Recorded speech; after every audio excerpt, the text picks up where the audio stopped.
Neste sexto vídeo, vamos falar sobre OVACI, que significa obstrução de vias aéreas por corpo estranho, e o que fazer nessas situações, desde adulto, criança, lactentes, vítimas conscientes e vítimas inconscientes.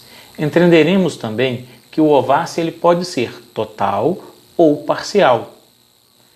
No OVACI parcial, ainda existe a troca de ar entre pulmões e o meio externo, pois as vias aéreas não estão completamente obstruídas. O principal sinal nessa fase da minha vítima é o sinal de tosse.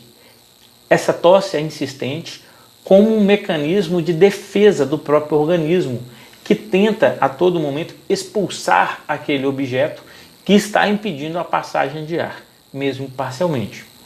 O socorrista ele deve estimular a tosse, até que o objeto estranho seja expelido. Vamos, senhor, tussa com força, incentivar que ele tussa. Ou até que a minha vítima, o meu paciente, evolua para um estado de inconsciência. Se isso ocorrer, entra-se o protocolo de parada cardiorrespiratória que nós já falamos. No OVACI total, não existe a troca de ar. O paciente encontra-se em parada respiratória, pois existe um corpo estranho na via aérea dele, impedindo essa passagem de ar, e essa obstrução ela é total, por isso não existe nenhum tipo de passagem de ar. E muito provável a minha vítima vai sim evoluir numa tentativa desesperada do próprio organismo se restabelecer a um sinal universal, que a gente chama sinal de asfixia, levando as mãos sobre o pescoço como se quisesse retirar algum objeto que está ali introduzido, impedindo a passagem de ar. A conduta do socorrista, nesse caso, é a manobra de Heinrich. É a melhor e a única conduta apropriada nesse caso.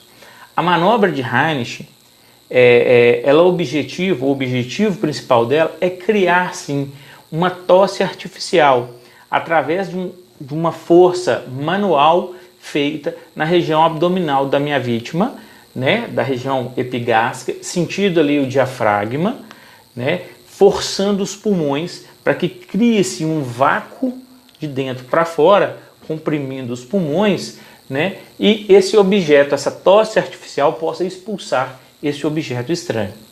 Eu vou falar um pouquinho de passo a passo como tem que ser a manobra de Heinrich.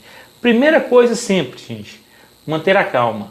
Depois, pedir ajuda, observar, identificar e confirmar que a minha vítima está engasgada, se é parcial ou total, oferecer ajuda, me posicionar atrás do corpo da minha vítima, afastando os pés na largura dos ombros, posicionar a mão dominante fechada, próximo à cicatriz umbilical, o umbigo da minha vítima, posicionar a outra mão por cima dessa primeira mão.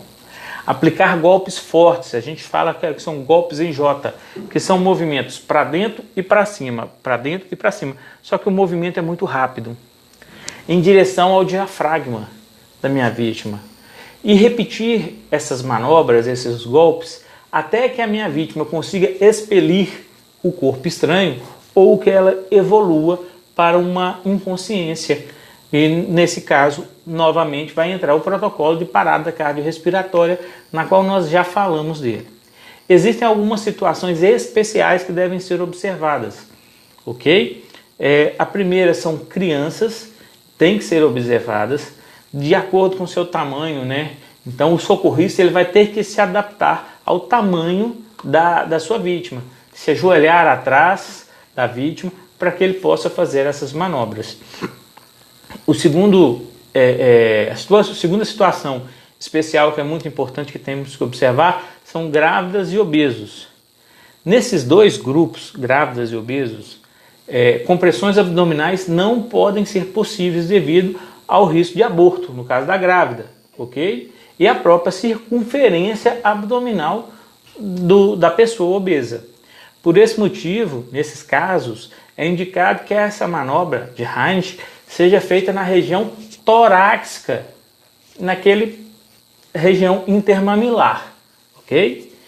E se evoluir para inconsciência, já sabe, o protocolo de parada cardiorrespiratória. Também temos pacientes conscientes deitados ao solo, em decúbito dorsal. Nesse caso, as compressões abdominais não deverão ser realizadas por causa que o meu paciente está deitado ao solo, né? Ele está em decúbito dorsal. E prestem bem atenção, gente, é muito importante lembrar que as compressões abdominais só podem ser realizadas em pacientes conscientes e jamais em inconscientes. Evoluiu para inconsciência, parada cardiorrespiratória, protocolo que nós já falamos.